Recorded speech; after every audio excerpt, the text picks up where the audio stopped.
Hello friends. तो आज हम लोग बात करेंगे why the Indian currencies that is rupees is falling it's all time low. तो फर्स्ट ऑफ ऑल हम लोग बात करेंगे इसके बारे में। तो इसके बहुत सारे रीजंस है जिसके कारण से जो हमारे इंडियन करेंसीज जो रुपीज़ है वो फॉल डाउन हो रहा है, जिसका मेन रीज़न है इंटरनेशनली जो एक्सपोर्ट्स हैं उसमें कमी आना। सेकेंड रीज़न का अगर हम लोग बात करें तो उसमें आता है आपका जो इंटरनेशनली क्रूड ऑयल्स है उसके प्राइस में इंक्रीमेंट्स होना। तो ये दो प्रमुख रीजंस है जिसके कारण से जो हमारी इंडियन करेंसीज है वो डायरेक्टली इतने शॉर्टेस्ट टाइम्स में इतना हैवी अमाउंट ऑफ लॉसेस हो चुका है according to the dollars. So that is the big reasons for why Indian currencies is falling so downs. But अगर आप इसमें चाहते हैं कि आपको हम लॉन्ग टर्म प्रोसेस समझाएं कि आखिर ये हो कैसे रहा है, तो उसके लिए मेरे इस चैनल को सब्सक्राइब कर लीजिए और इसमें हम आपको कल एक नया वीडियो जो कि लॉन्ग फॉर्मेट में होगा वो आपको हम आपके सामने लेकर हम आएंगे। That's all, thank you.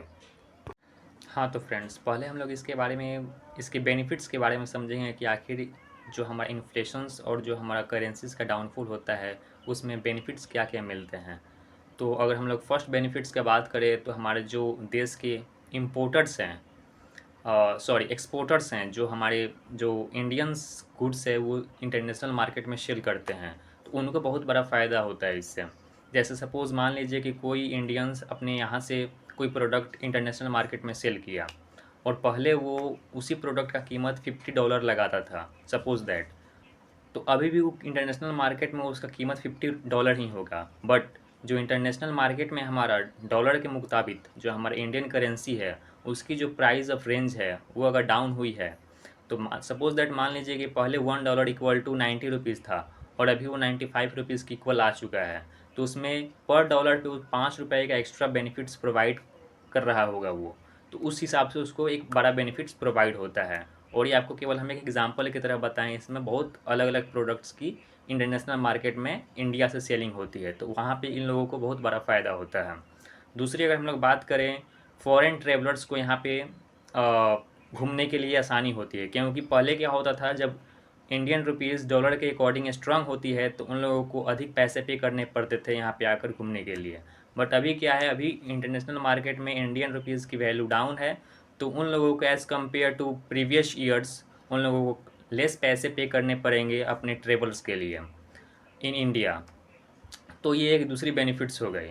अगर हम लोग ऐसे ही तीसरे बेनिफिट्स की बात करें तो उसमें आता है अपना ये NRI। NRI मीन्स होता है नॉन इंडियन रेसिडेंट्स। ये वो आदमी होते हैं जो हमारे देश के ही होते हैं बट वो विदेश में जाके पैसे अर्न कर रहे होते हैं, कोई नौकरी कर रहे होते हैं। तो वैसे लोग जब अपने देश में अपने परिवार को पेमेंट करते हैं वहाँ से, तो जो एक्सचेंज रेट है वो उन लोगों को एज़ कम्पेयर टू डॉलर अपने घर वालों को अधिक पेमेंट वो लोग रिलीज़ करते हैं बैंक्स। तो वहाँ से उन लोगों का प्रॉफिट जनरेट होता है। तो ये बेसिकली एक तीन मुख्य आप बोल सकते हो कि सोर्स ऑफ इनकम्स है जो कि हमारे इंडियंस अर्न करते हैं जब हमारे इंटरनेशनल मार्केट में जो रुपीज़ है उसकी वैल्यू अगर डाउन होती है तो। वैसे ही इसके कुछ प्रॉब्लम्स भी हैं, जो कौन सफ़र करते हैं उनके बारे में आपको हम बताएंगे, तो बने रहें। हाँ तो इसमें अब हम बात करेंगे कि व्हाट्स द मेजर प्रॉब्लम। सबसे बड़ी नुकसान क्या होती है जब हमारे इंटरनेशनल मार्केट में इंडियन रुपीज़ की वैल्यू डाउन होती है तो फर्स्ट ऑफ ऑल जो हमारे देश के इम्पोर्टर्स हैं जो इंटरनेशनल मार्केट से कोई भी प्रोडक्ट्स या फिर गुड्स परचेज़ करते हैं इंडिया के लिए, तो उनको क्या होता है कि as compare to previous year या फिर पहले के अकॉर्डिंग्स उन लोगों को अभी उस मार्केट में उसी चीज़ के लिए अधिक पेमेंट करना पड़ता है, क्योंकि उस प्रोडक्ट्स की जो इंटरनेशनल मार्केट है वो तो सेम होती है बट हमारे इंडियन करेंसीज़ की जो वैल्यू है वो काफ़ी डाउन हो चुकी रहती है, इसीलिए उन लोगों का पैसा एक्स्ट्रा लगता है। तो ये एक मेजर प्रॉब्लम्स है। और हमारे इंडिया अधिकतम इम्पोर्ट एक्सपोर्ट से ज़्यादा इंपोर्ट ही करता है। तो ये हमारे, अगर हम देखें अगर बिग फील्ड्स के अकॉर्डिंग, तो उसमें हमारा एक मेजर लॉस होता है। वैसे ही अगर हम लोग बात करें सेकंड फैक्टर्स के बारे में, तो सेकंड फैक्टर्स है हमारा इंटरनेशनल एजुकेशन।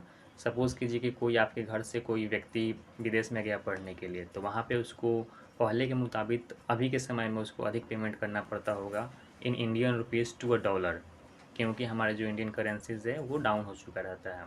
वैसे ही अगर हम लोग थर्ड फैक्टर की बात करें तो वो हमारा आता है अपना ओवरऑल इन्फ्लेशन। ये वो होता है कि जितने भी सारे आपको हम क्राइटेरियाज़ एंड फैक्टर्स बताए हैं, इस पे जो चीज़ अगर आप इम्प्लीमेंट करते हो हमारे देश में, तो उस पे जो एक इम्पैक्ट पड़ता है जिसको हम लोग इन्फ्लेशन कहते हैं। जो ओवरऑल महंगाई होता है वो बढ़ चुका होता है, चाहे आप एफएमसीजी प्रोडक्ट का बात करें या फिर मैन्युफैक्चरिंग प्रोडक्ट्स का बात करें या फिर आप सर्विसिंग का बात करें, सभी पे हमारे प्रोडक्ट्स का जो रेटिंग्स ऑफ प्राइस है वो काफ़ी हाई हो चुका रहता है। परचेसिंग पावर काफ़ी कम हो चुका रहता है सिटीजन्स को, जिसके कारण से जो नए बिजनेस सेटअप्स हैं वो नहीं बन पाते हैं। वैसे ही अगर हम फोर्थ फैक्टर्स का बात करें तो हमारा होता है इंटरनेशनल डेप्थ रेशियो। जो हमारे इंडियंस बिजनेसमैन्स होते हैं वो अधिकतम हमारे जो इंटरनेशनल मार्केट से पैसा उठाते हैं टू अ लोन के पर्पज़ से, कुछ अपने बिजनेस एस्टेब्लिशमेंट्स या फिर बिजनेस ग्रोइंग के पर्पज़ से। तो वहाँ क्या होता है, इंटरनेशनल मार्केट में उनको लोन काफ़ी सस्ते इंटरेस्ट रेट पे मिल जाता है।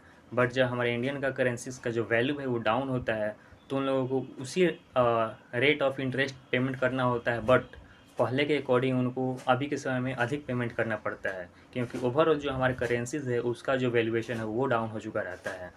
तो ये 3-4 एक मेजर प्रॉब्लम्स हैं जिसके कारण से हमारा जो इन्फ्लेशंस है और जो हमारा कॉजेज़ है इंडियन करेंसीज़ का डाउन होना, ये काफ़ी भारी पड़ता है हम लोगों पे। तो